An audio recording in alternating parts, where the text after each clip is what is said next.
Hey, welcome. If you're watching this video, you must be interested in our Drago family of climbing shoes. So the Drago is one of our most famous climbing shoe families, and it has a new member this time on the Drago Xt. So we started with the original Drago, then we made the Drago LV, and now we have the Drago Xt. So we really wanted to make sure that everybody had a chance to fit this climbing shoe really perfect. So maybe before I tell you about the details of the Xt, I might show you what every Drago has. The upper of the Drago is particularly impressive. It has this single crowned side panel you can see here that wraps the big toe. Then there's two panels of leather, 3/4, they run down either side, and then the rest of the shoe is microfiber with this Y yoke you can see on each side. On the bottom of this, every Drago has the same midsole. So it's just under the toes on the side here, and it's only very small Flexam plastic, and it doesn't have anything under the ball of the foot or anything else behind it. And then on top of that, you have two tension systems on every Drago. Has the PCB tension, which runs just behind the forefoot to the back, and it also has this SRT tension that wraps the whole foot in the front with one piece. Maybe you can see that a little bit better in a finished Drago over here.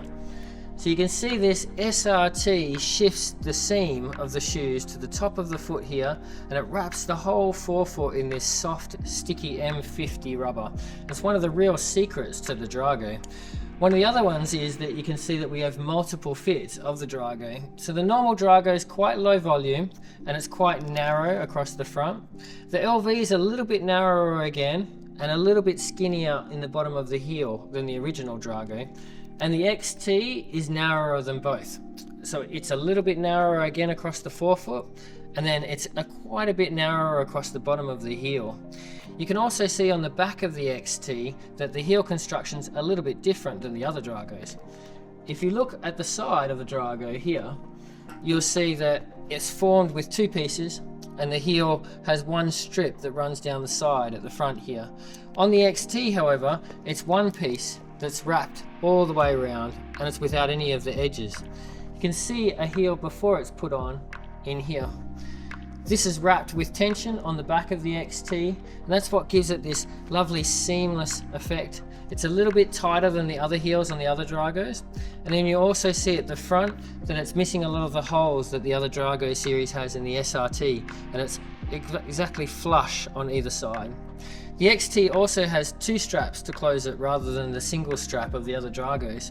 The two straps are attached to this double jacket that you see at the front of the shoe here, and that's a whole extra layer that compresses the foot a little bit more than the other Dragos. So slightly nuanced differences between all of them. Every Drago is on its own last, and we really hope that with all these nuances and differences, everyone will find a Drago that they really fall in love with.